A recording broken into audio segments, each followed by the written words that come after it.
सी classes. आज हम लोग इंटीग्रेशन में मेथड्स ऑफ इंटीग्रेशन के सीरीज को कंटिन्यू रखते हुए इसके प्रीवियस वीडियो में हमने उसका फर्स्ट पार्ट देखा था कि मेथड ऑफ इंटीग्रेशन में सब्स्टिट्यूशन मेथड कैसे यूज करते हैं और सब्स्टिट्यूशन मेथड से रिलेटेड कुछ आपको प्रॉब्लम सॉल्व करके दिए थे, उसका ट्रिक बताया था। आइए उसी प्रोसेस में, उसी सीरीज में इंटीग्रेशन बाय सब्स्टिट्यूशन में कुछ और सिलेक्टेड प्रॉब्लम को हम एक छोटे से पार्ट 2 के माध्यम से दे देते हैं और इसके बाद बाकी क्वेश्चन का आप प्रैक्टिस कीजिएगा, आपको कोई प्रॉब्लम नहीं होगा। और इसके बाद इस वीडियो में थोड़ा सा हम ट्रिगोनोमेट्रिक सब्स्टिट्यूशन या ट्रिगोनोमेट्रिक फार्मूला भी लास्ट में हम देंगे आपको, जो याद कर लेंगे आप उसको रिवाइज कर लेंगे। तो उसके बाद वाले वीडियो में जब हम लोग ट्रिगोनोमेट्रिक टर्म जो है उसमें कुछ ट्रांसफॉर्मेशन करके, ट्रिगोनोमेट्रिक ट्रांसफॉर्मेशन करके जब इंटीग्रेशन निकालेंगे तो उसमें आपको हेल्प मिलेगा। तो थोड़ा सा लास्ट में हम फार्मूला इसका दे भी देंगे। लेकिन अभी हम लोग देखते हैं कि सब्स्टिट्यूशन मेथड से इंटीग्रेशन जो करते हैं उसमें कैसे करते हैं। तो एक बार रिकॉल करा देता हूँ कि आपने इस रूल में ये समझा हुआ है कि जो हमारा एक्सप्रेशन दिया हुआ हो उसमें हमको ऐसे किसी कॉम्प्लेक्स टर्म को या मैक्सिमम कॉम्प्लेक्स टर्म को कुछ टी के रूप में या किसी अदर वेरिएबल के रूप में सब्स्टिट्यूट करना है जिसका डेरिवेटिव उस पूरे टर्म में कहीं ना कहीं फैक्टर के रूप में हो।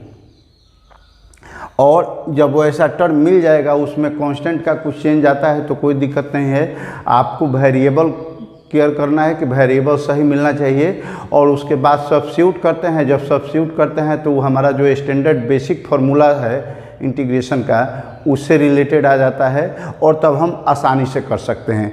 तो आइए, ये कुछ क्वेश्चंस हैं जो प्रीवियस बोर्ड एग्जाम में आए हुए हैं, हम लोग उन्हीं के माध्यम से टॉपिक को समझते हैं ज़्यादा। तो देखिए इसमें दिया हुआ है कि integration of sine 2x dx by a square sine square x plus b square cos square x, इसका हमको इंटीग्रेशन निकालना है।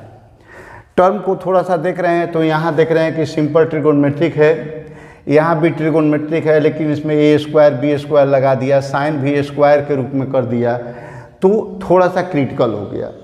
तो फैक्टर के रूप में अगर देखा जाए तो इसमें तो 2 फैक्टर बन सकते हैं, या तो साइन 2x फैक्टर आपका हो सकता है और नहीं तो 1/a square sine square x plus b square cos square x factor हो सकता है।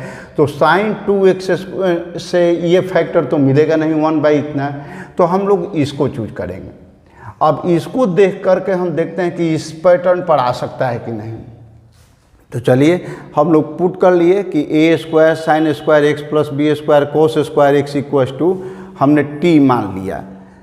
तो अब टी जब मान लिए तो डिफ्रेंशिएशन करेंगे तो देखिए ए स्क्वायर तो कांस्टेंट है, इसके बाद साइन स्क्वायर एक्स आप पहले निकालना जान चुके हैं डिफ्रेंशिएशन में कि साइन स्क्वायर एक्स का मतलब कि साइन एक्स का द होल स्क्वायर है तो 2x की तरह होगा, तो 2 इंटू साइन एक्स, अब फिर साइन एक्स का निकालेंगे तो कॉस एक्स चेन रूल की सहायता से। फिर यहाँ बी स्क्वायर उसी तरह से हो जाएगा 2 cos x, अब फिर cos का जब निकालेंगे तो माइनस साइन एक्स होता है dx इक्वल्स टू dt हो गया। तो अब इसमें और इसमें आप ध्यान से देखेंगे तो ए स्क्वायर और ये माइनस बी स्क्वायर कॉमन हो जा रहा है, तो ए स्क्वायर माइनस बी स्क्वायर को अलग निकाल दिए और 2 साइन एक्स कॉस एक्स, यहाँ भी 2 cos x साइन एक्स चाहे साइन एक्स कॉस एक्स आपका कॉमन फैक्टर मिल जाएगा। तो ए स्क्वायर माइनस बी स्क्वायर अलग हो गया एक फैक्टर के रूप में और 2 sine x into cos x D x हो गया, ये डी टी के बराबर हो गया।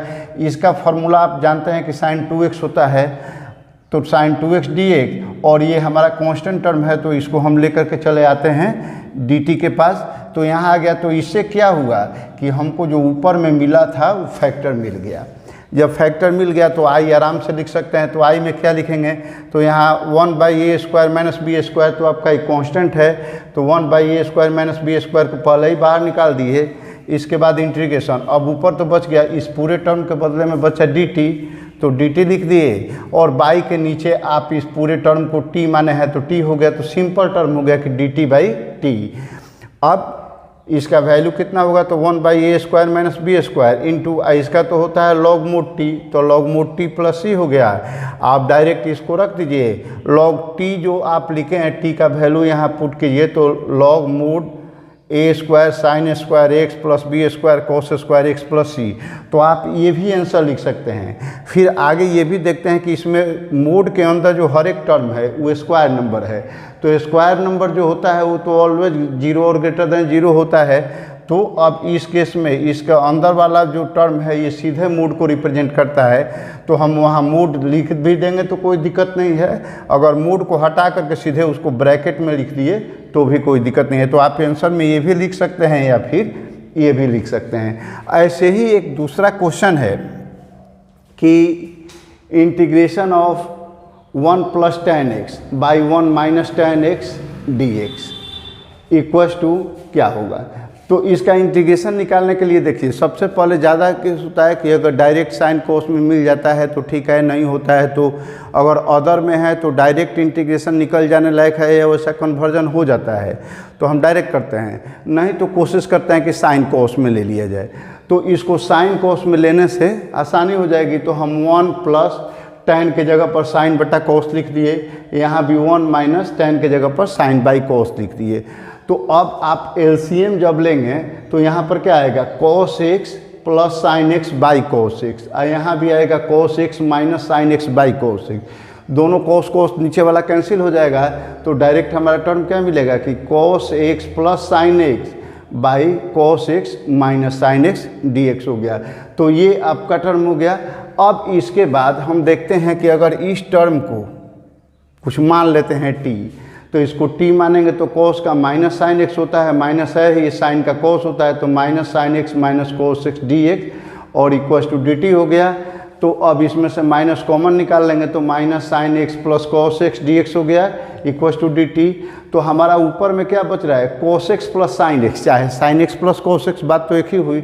तो sin x + cos x dx equals to -dt हो जाएगा, रिप्लेस करेगा तो अब हमारा i कितना होगा, तो i तो अब इससे मतलब नहीं है, इसी को आगे एक्सपेंड किए हैं तो ये हुआ है। तो आप आराम से लिख सकते हैं कि i इक्वल्स टू, और इस पूरे टर्म के जगह पर माइनस, तो माइनस हम पहले लिखते हैं, माइनस का मतलब कि -1 है, हमने पहले लिख दिया, dt हो गया, बाई में नीचे वाले पूरे टर्म को आपने t माना है तो dt/t हो गया। तो माइनस और dt/t का integration log mod of t होता है, तो ये माइनस log और t के जगह पर आपने लिख दिया कि cos x - sin x, तो ये हो गया कि log cos x - sin x + c। तो यही आपका आंसर हो गया।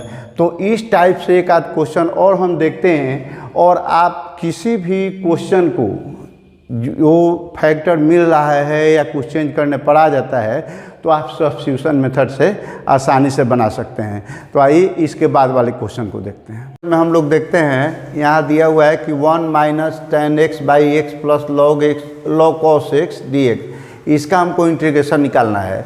तो इसमें हम देख रहे हैं कि अगर फैक्टर की बात करें तो 2 फैक्टर मिल सकते हैं हमको। एक मिल जाएगा कि 1 - tan x और एक मिल जाएगा 1/x + log cos x। तो 1 - tan x का अगर हम किसी भी तरह से डिफ्रेंशिएशन करेंगे तो 1/x log cos x नहीं आ पाएगा, लेकिन अगर x log cos x का करेंगे तो इसका चांस है ऐसा बनने का। तो इसमें हम लोग क्या करते हैं कि x log cos x को t मान लेते हैं, इसका डिफ्रेंशिएशन करेंगे तो x का 1 हो जाएगा प्लस log cos x का 1/cos x इंटू फिर cos x का -sin x। तो अब हमारा हो जाएगा टर्म कि 1 और माइनस साइन बाई cos को tan हो जाता है, तो 1 - tan x dx equals to dt हो गया। अब हमारा i का वैल्यू कितना हुआ, तो i जो दिया हुआ है यहाँ पर 1 - tan x, तो और बाई में x + log cos x dx, तो ऊपर वाले टर्म 1 - tan x dx को लिख सकते हैं dt, और नीचे वाला x + log cos x है, इसको t लिख सकते हैं। तो हमारा हो गया dx/x टाइप का। तो इसका हो जाता है log t log x की तरह, तो log mod t हो गया, तो log mod और t के जगह पर x + log cos x लिख लिए। तो ये हमारा हो गया इंटीग्रेशन इस टर्म का। ऐसे ही एक और क्वेश्चन देखते हैं, 4 नंबर क्वेश्चन में है कि x integration of x² + 1/x⁴ + 1 dx।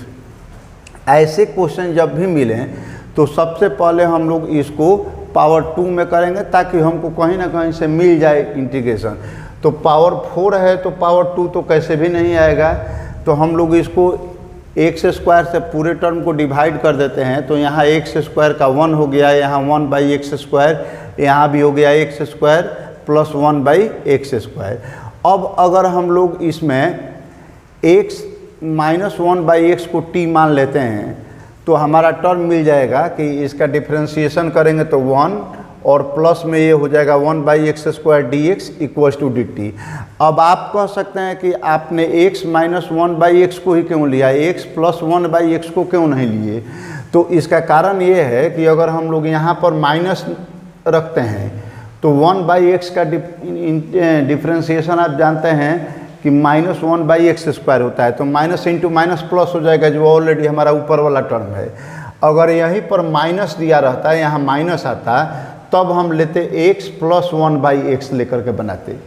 तो सेम क्वेश्चन में अगर यहाँ माइनस रहता, यहाँ भी माइनस रहता, तो यहाँ प्लस लेते। आज जब दोनों जगह प्लस है तो हम लोग यहाँ पर माइनस चूज किए हैं।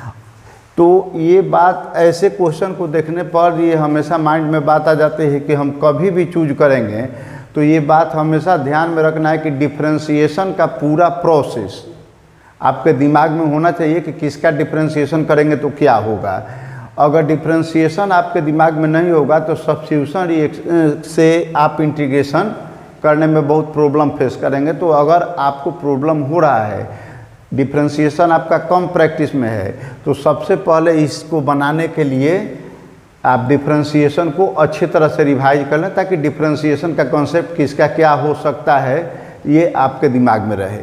अब हम लोग देखते हैं कि x माइनस 1/x को t किए तो differentiation 1 plus 1/x² dx equals to dt हो गया।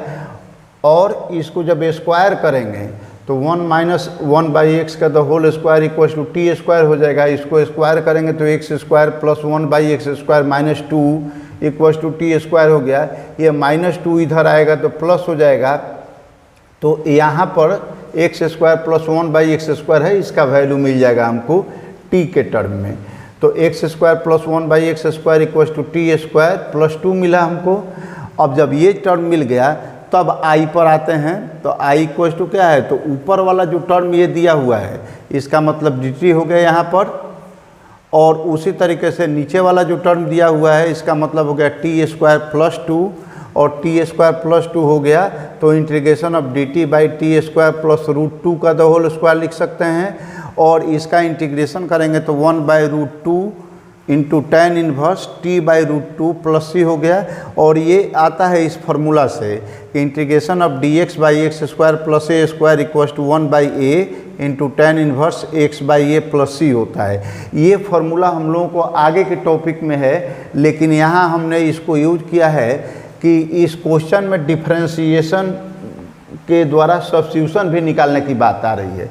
तो सब्स्टिट्यूशन लेना है यहाँ पर, इसलिए हमने सब्स्टिट्यूशन वाले पार्ट में इसको इंक्लूड किया है, नहीं तो आगे के टॉपिक में ये मिलेगा फिर। तो अब यहाँ हो गया 1/√2 tan इनवर्स, और t के जगह पर हमने लिख लिया ये x माइनस 1/x, तो x माइनस 1/x, और y के नीचे जो 2 है तो इसको 1/√2 लिख दिए। y के नीचे यहाँ पर √2 है तो 1/√2 लिख दिए। तो हमारा टर्म हो गया 1/√2 tan inverse 1/√2 into x minus 1/x plus c। तो इस तरीके से हमारा ये सब्स्टिट्यूशन का हो गया। अब एक और क्वेश्चन सब्स्टिट्यूशन का देख लेते हैं और उसके बाद ट्रिगोनोमेट्री के कुछ फार्मूला हैं उनको देख लेंगे। अब नेक्स्ट क्वेश्चन में हम देखते हैं, जैसे दिया हुआ है i equals to integration of √1 plus x by 1 minus x into dx। तो जब भी स्क्वायर रूट में दिया हो तो उसको पहले हम लोग रेशनलाइज करते हैं। तो रेशनलाइज करने के लिए नीचे वाला 1 माइनस एक्स है तो इसका कंजुगेट टर्म 1 प्लस एक्स ले लिए, मल्टीप्लाई कर दिए ऊपर नीचे, तो √1 plus x by 1 plus x से मल्टीप्लाई कर दिए। तो मल्टीप्लाई करने से हमको क्या मिलेगा कि ऊपर वाला में √1 प्लस एक्स का द होल स्क्वायर आएगा। तो √1 प्लस एक्स का द होल स्क्वायर आए तो उस कंडीशन में हमारा रूट भी हट जाएगा, स्क्वायर भी हट जाएगा, तो 1 प्लस एक्स सीधा हो गया। और नीचे में बचा रूट के अंडर में 1 minus x into 1 plus x यानी 1 माइनस एक्स स्क्वायर। dx हो गया। अब हम इसको अलग अलग पार्ट में कर सकते हैं, तो integration of 1/√1 minus x square d x plus integration of अब इसका x/√1 plus 1 minus x square into D x. इसका तो हो जाता है sign inverse x, direct formula में आपको याद है, प्लस ये वाला टर्म ले लिए। और चूंकि यहाँ एक बार इंटीग्रेशन किए हैं तो आप चाहें तो यहाँ C1 लिख भी सकते हैं, एक कांस्टेंट कोई नहीं भी लिख सकते हैं, कोई दिक्कत नहीं है। तो हमने यहाँ C1 लिख दिया। अब क्या है कि इसमें एक इंटीग्रेशन करने वाला ये टर्म बचा हुआ है।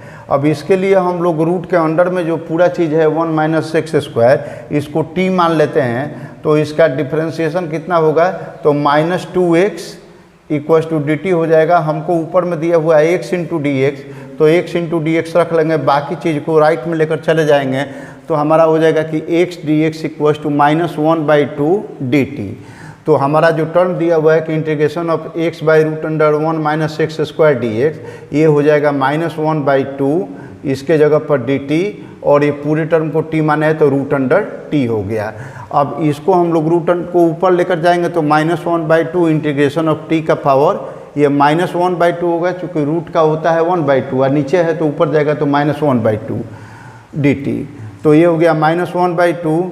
इसका हम सिंपल तरीके से निकाल लिए कि t इंटू n+1 होता है तो -1/2 + 1 बाई में -1/2 + 1, आप प्लस एक और इंटीग्रेशन कांस्टेंट दे दिए C2, तो हमारा वैल्यू हो गया -1/2 इंटू t⁻1/2 बाई 1/2 और प्लस C2, तो -1/2 और नीचे वाला जो 1/2 है इसको उलट देंगे तो 2/1 हो जाएगा, इंटू t को हम t का पावर 1/2 है तो इसको √2 लिख सकते हैं। अब देखिए ये 2 और ये 2 कैंसिल हो गए, 1 आया, यहाँ भी 1 और 1 कैंसिल ही हो गए, तो हमारा बचा क्या है -√t + C2। और तब हम लिख सकते हैं कि -t को रिप्लेस कर दिए, आप माने हैं t को वहाँ पर 1 माइनस एक्स स्क्वायर, तो -√1 minus x square plus C2 हो गया। अब जब ये वैल्यू मिल गया तो I2 हम क्या लिख सकते हैं, यहाँ से उठा लेंगे I2 का वैल्यू, तो साइन इन्वर्स x और प्लस में है ये चीज़ और इसका वैल्यू आया है माइनस, तो plus into minus direct minus हो गया, √1 minus x square plus C1 ये वाला कांस्टेंट, इसका आया है C2। तो अब sign inverse x minus √1 minus x square और C1 और C2 मिलाकर के ओवरऑल तो एक कांस्टेंट है, तो हमको एक कांस्टेंट फाइनली लिखना है, तो इसके जगह पर हम लोग लिख दिए C, where C equals to C1 plus C2। तो इस तरीके से हमारा ये आंसर फाइनल हो गया। और इसी टाइप से आप इस सब्स्टिट्यूशन मेथड का यूज करते हुए बाकी के जो क्वेश्चंस हैं, आप कोई भी बुक बना रहे हैं उसके क्वेश्चन आसानी से बन जाएंगे। आप बनाइए, प्रैक्टिस कीजिए। अगर फिर भी कोई प्रॉब्लम होता है तो हमको व्हाट्सएप नंबर या ये आपको कमेंट बॉक्स में लिख करके दे सकते हैं जानकारी, हम उसका सॉल्यूशन दे देंगे। और इसके बाद इस वीडियो में थोड़ा सा आगे के टॉपिक के लिए हम लोग थोड़ा फार्मूला दे देते हैं कि ट्रिगोनोमेट्री का कन्वर्जन फार्मूला है, उसको आप याद रखिएगा, याद कर लीजिएगा पॉज करके नोट करके, ताकि आगे के क्वेश्चन को बनाने में आपको आसानी हो। तो आइए हम देख लेते हैं उस फार्मूला को।